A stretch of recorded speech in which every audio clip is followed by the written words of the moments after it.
کسی سرسبز جنگل میں بطخ اور طوطا رہا کرتے تھے۔ ان کی آپس میں بہت دوستی تھی۔ پورے جنگل کے جانور ان کی دوستی کو رشک کی نگاہ سے دیکھتے تھے۔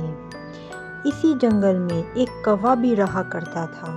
اس کا کوئی دوست نہیں تھا، لہٰذا وہ ان کا دوست بننا چاہتا تھا۔ ایک دن وہ تالاب کے پاس سے گزر رہا تھا تو تالاب میں بی بطخ نے اسے بلایا۔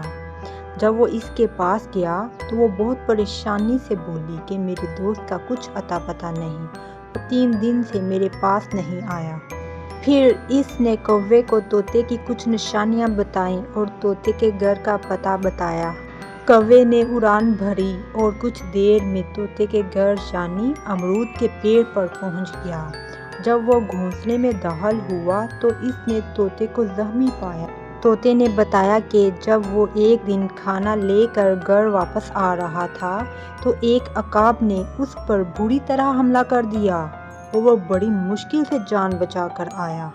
طوطا کہتا ہے میں بری طرح زخمی ہو گیا۔ پھر کوّے نے اس کے زخم صاف کیے اور امرود کے پیڑ سے امرود توڑ کر لایا اور اسے کھانے کو دیے۔ پھر کوّا بی بطخ کے پاس گیا اور اس نے ساری رویداد سنائی۔ 3 دن میں طوطے کے زخم ٹھیک ہو گئے۔ اس دوران کوّے نے اس کا بھرپور خیال رکھا اور وقتاً فوقتاً بی بطخ کو اس کی خیریت کی اطلاع پہنچاتا رہا۔ جب طوطا بالکل ٹھیک ہو گیا تو بطخ اور طوطے نے کوّے کا شکریہ ادا کیا اور اس سے دوستی کر لی۔ پیارے بچوں، یہ کہانی ہمیں سبق دیتی ہے کہ اصلی دوستی ہمیشہ دیکھ بھال اور محبت سے ہی بنتی ہے۔